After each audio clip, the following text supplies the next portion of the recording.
Revealed. Gala incident where execs poured wine on a black man. His $800 million company will amaze you. James Carter stepped into the gala, his heart pounding. The elegance of the room, with chandeliers sparkling like stars, couldn't mask the weight of his family's sacrifices hovering over him. 2 decades of hard work had built a logistics empire.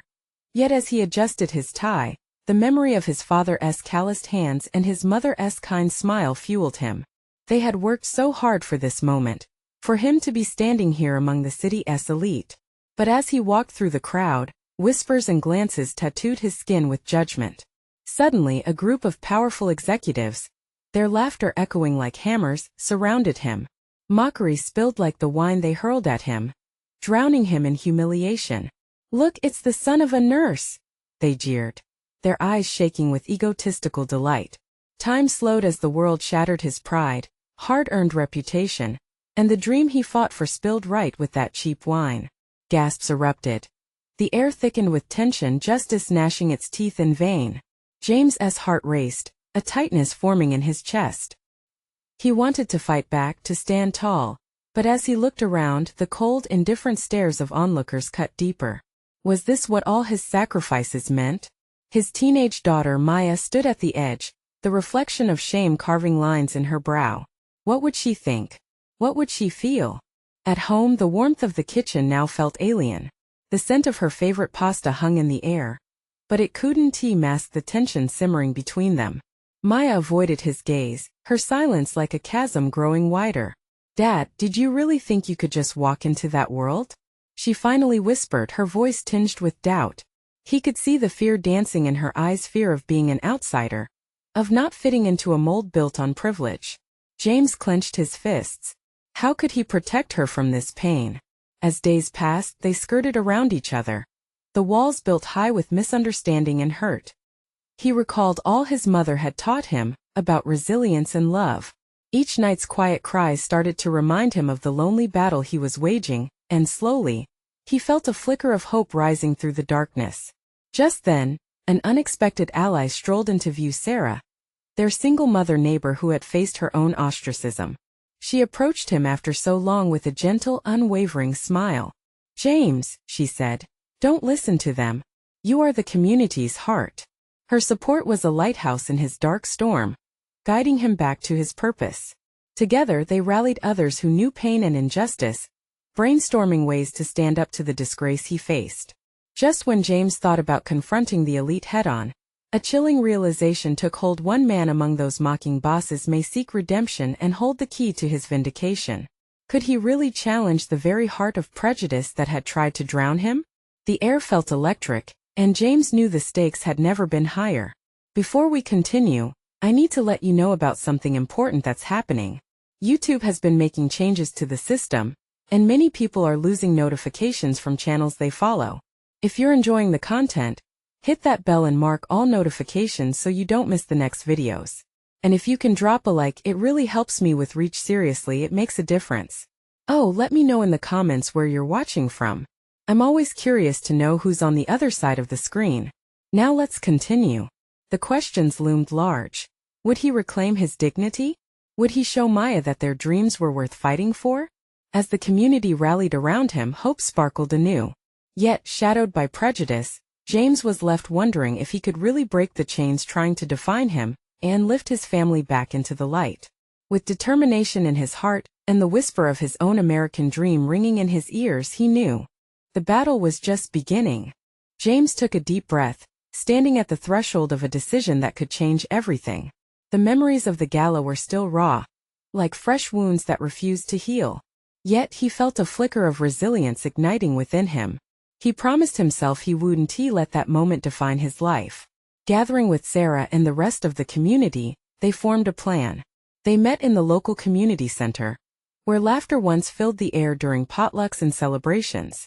This time the room buzzed with a different energy, a fierce determination to address the wrongs they had faced. "Let us not just react," James urged, leaning forward, his voice strong and steady.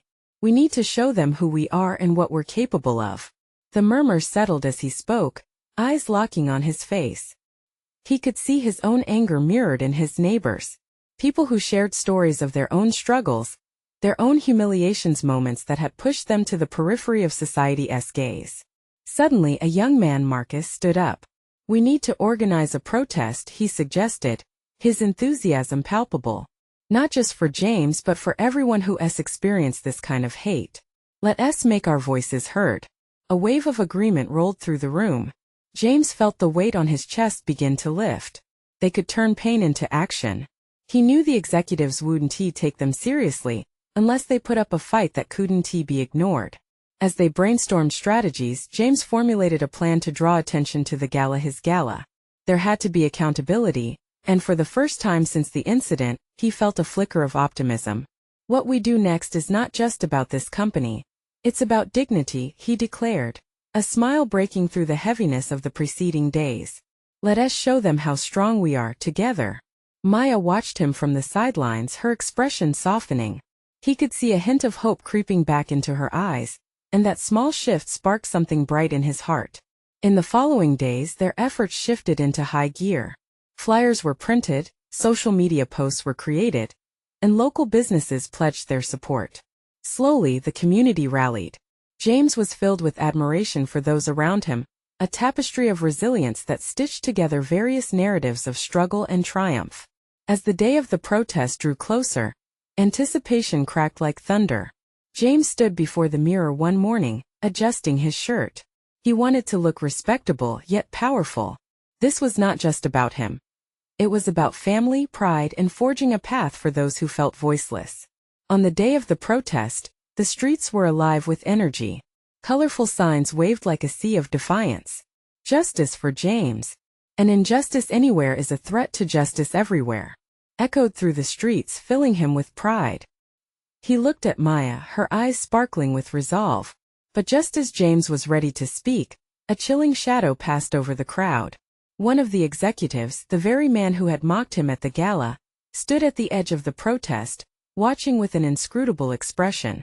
James's heart raced. Was this man here to gloat? To confront him? The crowd hushed, tension crackling in the air. Would he step forward and defend their cause? Or would he turn back, allowing the shadows of prejudice to loom larger? James felt the pressure of all those eyes on him, waiting for his response. He had come too far to back down now, but could he truly face the past and shape the future all at once? As he stepped towards the executive, the air felt electric. Was this the moment he'd been waiting for? Or another chance for his dreams to slip through his fingers? What awaited him on this path of confrontation? The truth hung in the balance, and unbeknownst to James, it would affect not just him, but the entire community. James took a deep breath, the weight of the moment settling heavily on his shoulders. He could feel the whispers of anticipation from the crowd, their eyes fixated on him. His heart pounded in his chest, a wild drumbeat of fear and determination. The executive's gaze felt like an icy claw digging into his spine, yet something ignited within him. "What do you want?" he called out, his voice steady despite the chaos swirling around him. The words echoed through the silence, cutting through the tension like a knife. The executive raised an eyebrow, a smirk creeping onto his face. "I came to see if you'd finally gotten the courage to face your consequences," he replied, his words dripping with disdain. James felt anger rise up in him like bile. But this wasn't just about him anymore. This was for everyone who had been shoved aside, whether in the boardroom or on the streets. He remembered the faces of his neighbors, the stories they had shared. Their struggles had become his. Before he could respond, a voice rang out from the crowd, "We're here for justice." A ripple of agreement surged through the crowd, a wave of unity that bolstered James's resolve. "Justice, yes," he shouted, feeling the energy lift him. "This isn't just about one incident or one person. This is for anyone who has faced hate and humiliation. Together we are powerful." The crowd erupted in cheers, their voices powerful and unwavering, drowning out the executive's cynical laughter. It was as if the very spirit of the community had come alive. Suddenly Maya stepped forward. James felt a warmth spread through him as she stood beside him, fierce and unyielding. "We demand accountability," she declared, her eyes flashing with fire. "No more silence, no more complicity." The executive shifted uncomfortably, the weight of their collective movement pressing against him. He glanced back, gauging whether to retreat or continue the fight. James could see fear flickering behind his mask of arrogance. "Do you really think this will change anything?" The executive scoffed, crossing his arms defiantly. "You're wasting your time." But as he declared it, a chant began. "We are the change. We are the change." The crowd roared in response, their voices echoing through the street like thunder. Every shout pulled James deeper into the moment, anchoring him in purpose. "You don't get it," James shouted over the chorus. "It's not about your approval. We're claiming our dignity. If you can't see that, maybe it's time you were the one to step aside." The words hung in the air, a challenge that sent a ripple through the crowd. A few people began to step forward, faces determined, ready to confront the man who had belittled their hopes. Suddenly the tension snapped. The executive took a hesitant step back, tripping over his own bravado. In that split second, James's world expanded. This was bigger than him. This was about generations of voices rising together. But just as victory seemed close, a surge of doubt washed over him. What if it wasn't enough? What if they were just shouting into the void? The question swirled in his mind like a dark storm cloud. "James, don't hold back," Maya urged, her voice slicing through his uncertainty. "You've got this." Looking at her, he felt the heart of their movement beating in sync. James stepped closer to the executive, heart racing. "You can turn your back or you can be part of the change. We'll keep standing until you listen." The executive's expression, once smug, appeared uncertain. Could there be a chance for a real dialogue? In the distance, the sound of sirens wailing began to grow louder, a jarring reminder that their stand might have consequences. But for James, there was no turning back now. Would the community's strength be enough to push through? As the sirens approached, the stakes felt higher than ever. What would they discover in this moment of reckoning? The sirens cut through the tension like a jagged blade, pulling everyone's focus. James felt his heart flutter, a mix of adrenaline and anxiety coursing through him. The crowd, a vibrant tapestry of faces, surged forward with renewed purpose as if fueled by the weight of the moment, daring the world to change. Maya stood resolutely beside him, her eyes ablaze with determination. "We can't just wait for them to decide how this ends," she shouted, her voice rising above the din. It felt electrifying, an anthem of defiance. Behind them, the crowd felt like a living organism, breathing and pulsing with the shared energy of their resolve. They were more than spectators, they were participants in a story that was begging to be written into history. "I will not be silenced," James declared, his voice firm and unwavering. He looked at the executive, who now appeared pale and uneasy, the arrogance waning as though it were a tide receding. "This is about accountability. You think you can dismiss us? You might have held power, but today we claim our voices." Murmurs of support echoed through the crowd. "Yes, speak up," someone shouted, igniting another wave of fervor. With the uncertain gaze of the executive challenging him, James decided then and there that he would harness this moment. He thought of his childhood friends, the struggles they faced, the bullying from affluent peers, the silence woven into their dreams. He could feel those stories bubbling up inside him, aching to be expressed. In a sudden burst of inspiration, he added, "Look around you. These people represent an unyielding force. We are standing here not just for ourselves, but for every person who has ever been marginalized." His voice built again. "For every person who has had their dignity stripped away today, we rewrite the narrative." The executive shifted, a nervous tic betraying his facade of confidence. James seized the moment, stepping back to let the weight of his words settle. The sirens grew louder still, accompanied by the thudding of boots against pavement as police vehicles rolled into view. Officers emerged, glancing at the vibrant crowd and then at the executive, a tense tableau of authority meeting resistance. But what amazed James was the palpable power in the air. He could almost visualize the shift, like a tide swelling, the collective voice rising to drown out the noise of oppression. "Remember why we're here," Maya shouted again, and her voice ignited a cheer from the back. "We're not just protesting. We're demanding change." And just like that, the crowd began to chant again, the rhythm matching their collective heartbeat. Justice, change, unity. James took a deep breath, allowing the momentum to carry him. He felt connected, an invisible thread binding him to everyone standing there. Amid the chaos, something beautiful was unfolding, a revival of courage, a promise that no one had to stand alone. But just as James thought they might really begin to shift the tides of power, a cold wind swept through, making him shiver. A voice boomed from the wheels of authority. "Move along. You don't want this to get messy." The crowd hesitated, but James felt that flicker of hope push against the fear. "They're trying to intimidate us," he whispered to Maya, who nodded, her gaze unwavering. "We're not backing down." The crowd held its breath as the police began to move in closer. Would they resist, or would they be pushed away? With a resolve forged from the pain and passion of a community fighting back, James felt something shift within him once more. There was no retreating now.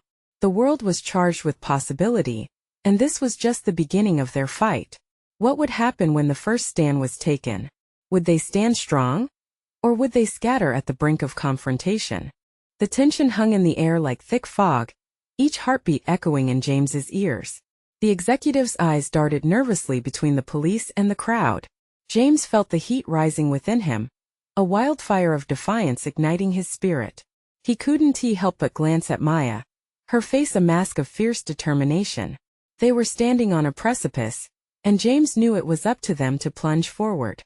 "Stay together," he shouted, tapping into the strength radiating from the crowd. "We're not going anywhere. We've fought too hard to let fear silence us now." As if responding to his call, the crowd surged. The chant intensified, reverberating off buildings. Justice, change, unity.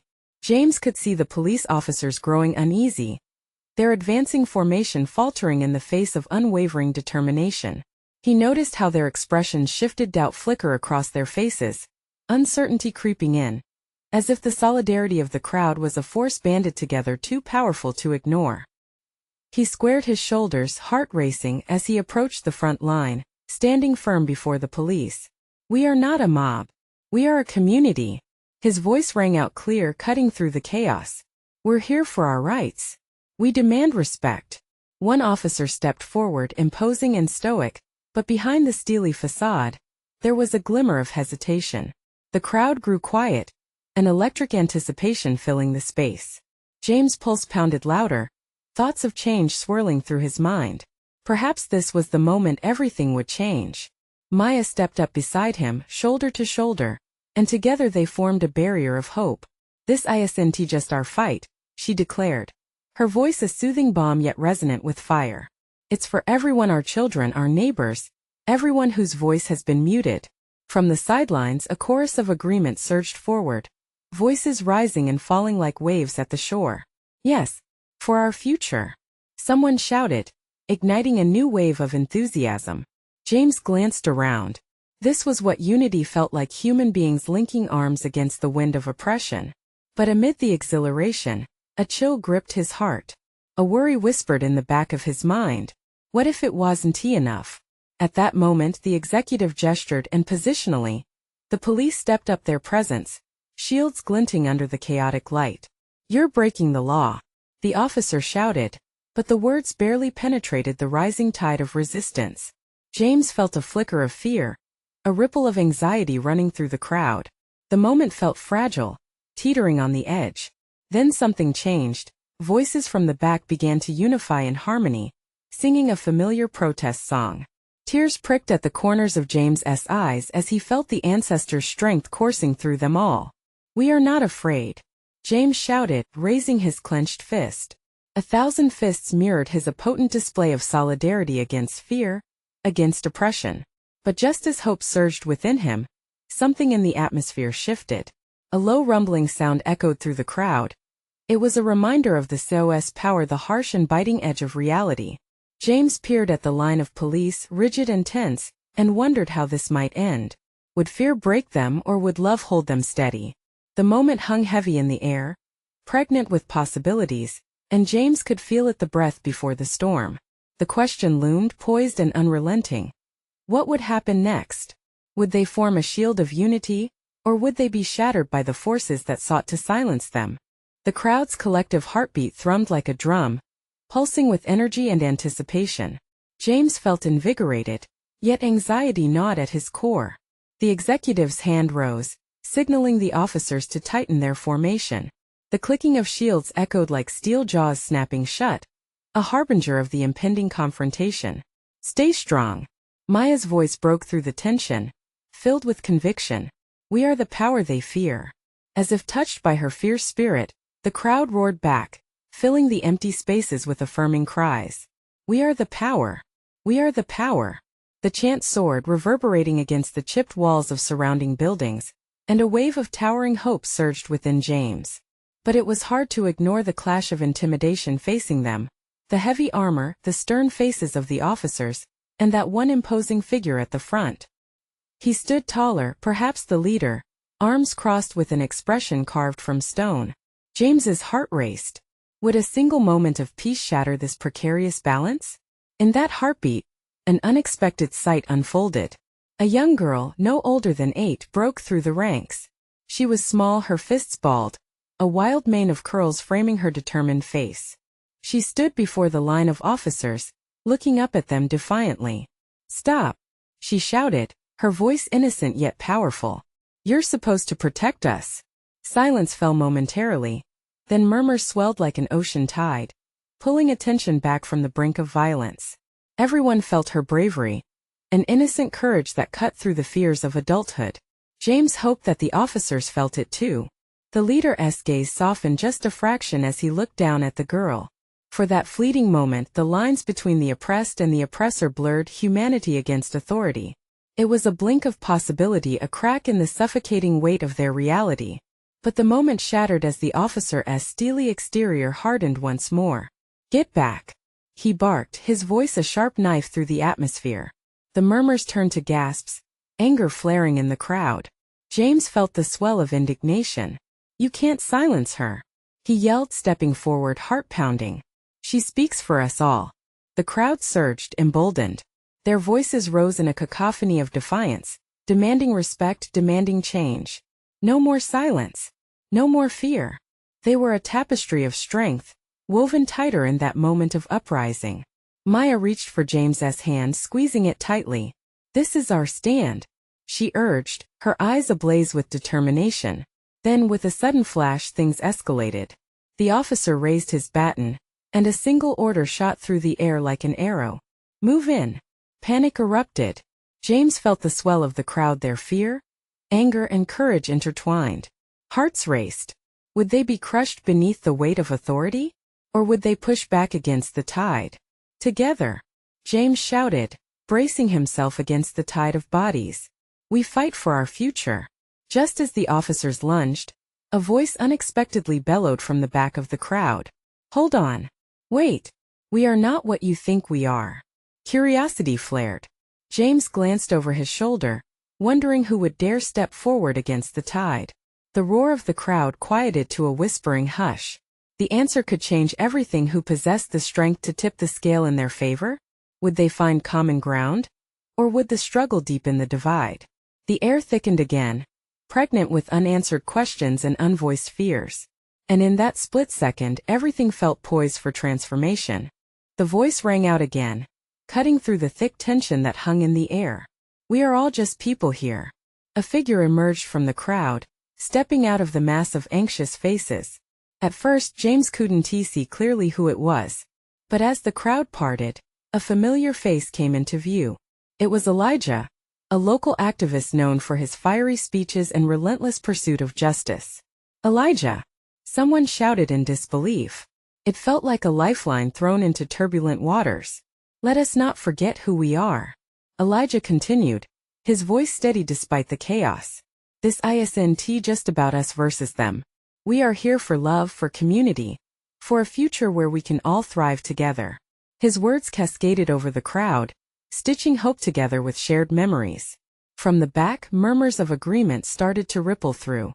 James watched as faces transformed, fear melting into determination. "The officers are not our enemies," Elijah said, shaking his head. "They are also our neighbors, our friends. Don't let anger take control. We need to show them we seek understanding, not destruction." Just then, the officer in charge, the one with the hardened expression, shifted slightly. James caught a glimpse of something unexpected: uncertainty. Could Elijah's message reach even him? Maya turned to James, her eyes wide but glistening with hope. He might be right. If we can bring them to our side. But before she could finish, the crowd erupted again, urged on by the lingering adrenaline of the moment. No more violence. Someone shouted, echoing Elijah's words. Others jumped on board, the chant rising in a wave that reverberated throughout the street. No more violence. No more violence. The officers hesitated, their expressions shifting slightly as they processed the change in tone. The leader glanced at his men, uncertainty written all over his face. Was there a chance to reach them, to pull them out from behind their shields? James, Maya suddenly urged, we have to do something. Get up there. Speak. He swallowed hard. It was a daunting task stepping into the fray. Yet the electric energy of the moment propelled him forward. He hadn't prepared for this. There was no speech ready. Yet something inside him told him the world was listening. With each step he felt the eyes of the crowd burning into him. A million thoughts shared between them. He reached Elijah's side, breathing deeply. We can't just hope for change, he said, voice shaking. We have to be the change. Together we must unite. Every eye was now fixed on him, anticipation crackling in the air. If we want to be heard, he pressed on, it starts with showing them we are not afraid of what lies ahead, that we are willing to stand as one. His heart raced as he spoke, the weight of many souls hanging on his words. We're not trying to provoke. We want understanding. We have the power to change their minds, to bridge this divide. The officer stepped back slightly, uncertainty growing. The hard edges of his face softened, just as hope flickered in the crowd. But then suddenly, a crack echoed like thunder. One officer had raised his shield, ready to react. James's heart sank.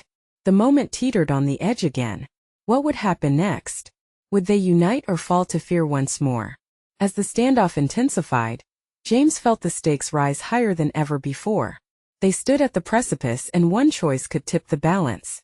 Would they forge ahead into a new future, or fall into darkness once again? The answer loomed ahead, waiting just beyond the horizon. The crack of that shield shattered the moment.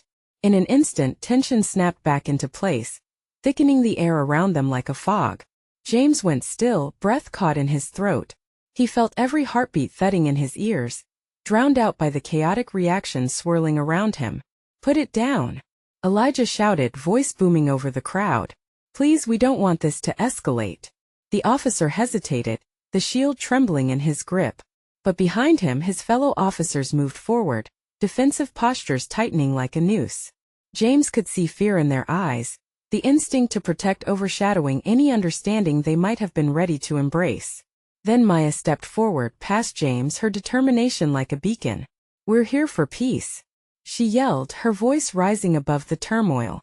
If you see us as friends and neighbors, just lower your weapons. Show us you stand with us. The crowd shifted uneasily, anticipating the response. Whispers of fear and doubt rippled among them, but they locked in on Maya. Her courage ignited something deep within, a spark of collective solidarity. The officer's grip loosened slightly, revealing a glimmer of humanity behind the protective metal. James felt hope flicker again, spinning through the air like embers catching a breeze. But it was fragile, could disappear in a heartbeat. Elijah, we need to move closer, James urged, nudging him forward. We can't let fear decide today. Together, they stepped toward the officers, hands raised in a gesture of peace. Each stride seemed to pulse with potential. The crowd shifted behind them, a sea of anticipation. Look around you, James called out, voice breaking the silence. We're not here to hurt. We're here to heal, to build bridges, not walls. Look at us. He spread his arms wide, inviting connection. The officer's eyes darted over the crowd. His earlier resolve wavered, lip quivering as he stared into the faces of those yearning for understanding.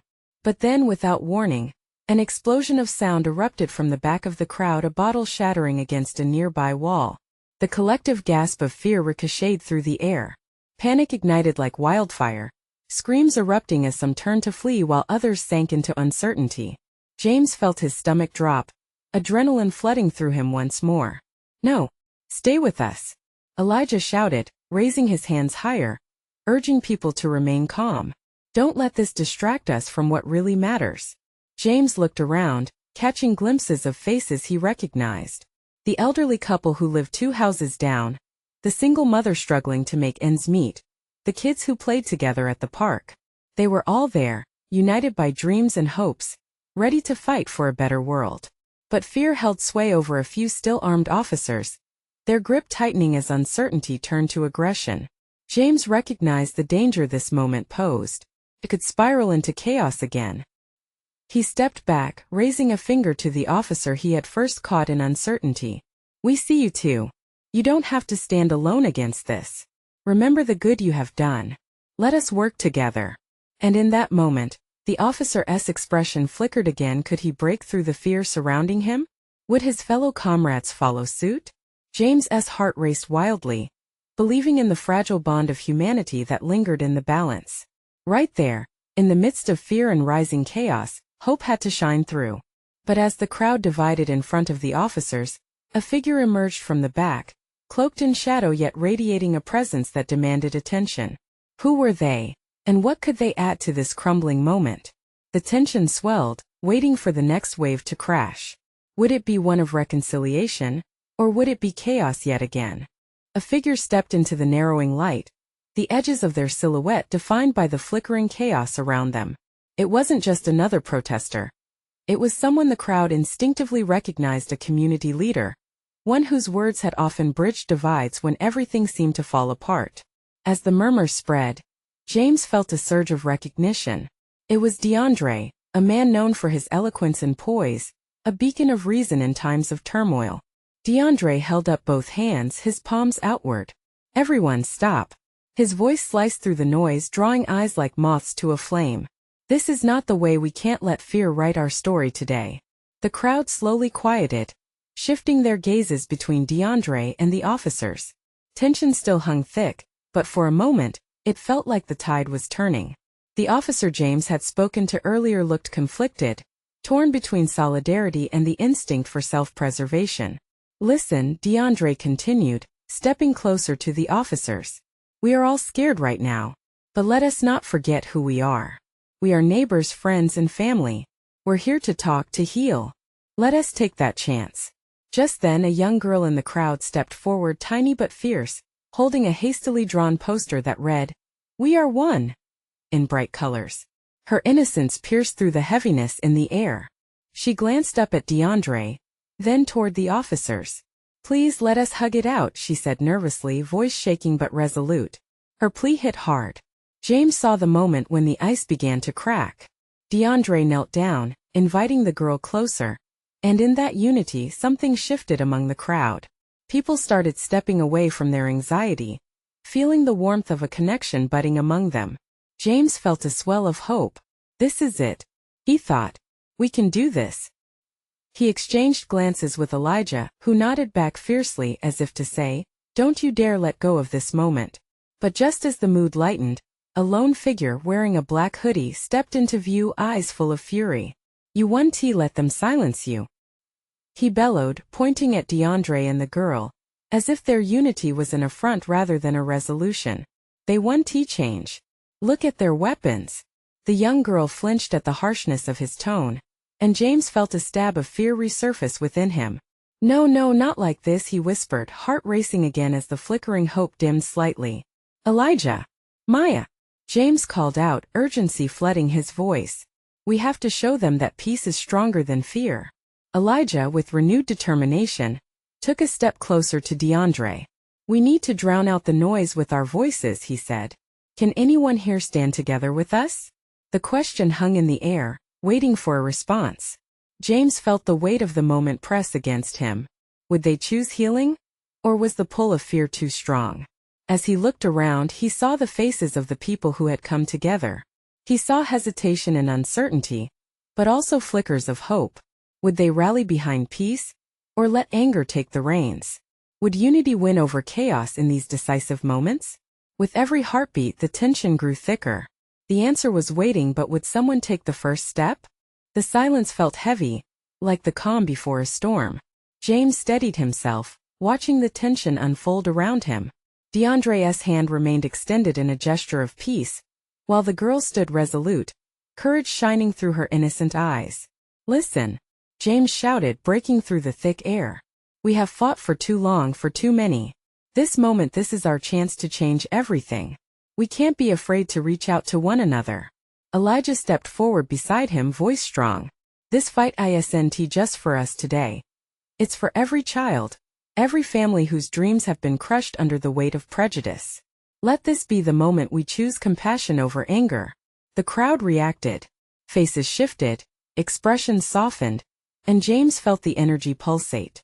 An older man with kind eyes began to move toward DeAndre, a nod of understanding passing between them. The young girl from before took another step forward, emboldened. Together, she cried, her voice small yet amplified by the spirit of the crowd. Let us show we are friends. And then it happened. One by one, others stepped to join her, hands reached out, voices called for peace. As if a dam had burst, people pushed against their fears, extending hands in solidarity. The energy transformed, shifting from a current of resistance to one of unity. James turned to Maya, whose eyes flickered with hope. This is it, sweetheart, he said, a warm smile stretching across his face. We're creating something beautiful here. Finally, the officer at the front, still wary but visibly shaken, took a deep breath. He unfastened his grip on the shield, lowering it ever so slightly. The crowd gasped softly, urging him on. You don't need to be afraid, James said, inching closer. We are here to talk, to listen. You don't have to stand alone. His words seemed to echo in the air, reverberating off the walls of fear. The officer's eyes darted. He looked at the young girl, then at DeAndre, who maintained a steady gaze filled with hope. Together, the officer whispered, the weight of a decision palpable in his voice, his shield now a symbol, not a barrier. As if sensing the shift, the crowd exploded with shouts of yes. Together, hope surged like a tide. More hands joined, forming a tangible bridge between officer and community, people melding in a moment of connection that felt raw, real, and powerful. Perhaps this was the moment of transformation that James had dreamed about, not just for himself, but for everyone who'd been silenced by the haughty whispers of power. Elijah moved forward, smiling widely now. We can rebuild from here. We can work together. He turned back to the officer, voice warm, inviting. All we need is to start listening. A murmur of agreement swept through the crowd, echoing the officer's internal transition. The tension remaining on his face faded slowly, replaced by the hint of a smile. This isn't just a protest, he said, his voice steadier than before. It's a chance for change. As he stepped away from his colleagues' harsh lines, they hesitated, looking to him for direction. Slowly, they too began to lower their shields one by one. James felt the tidal wave of emotion crashing through him, a combination of relief and hope, as the crowd began to cheer. Thank you. Thank you. Maya squeezed her father's hand tightly, her face radiant. Dad, look. They're listening. James smiled, tears of joy prickling at the corners of his eyes as he glanced around. He saw not just officers but neighbors, children, and activists all standing side by side. In that instance, he realized that this was bigger than a moment of confrontation. It was a reaffirmation of community, a testament to resilience. Today we've chosen a new path, James declared, voice vibrant with conviction. Let us not allow anger to define us. Let us build bridges out of understanding and empathy, where voices that once were muted can rise and be heard.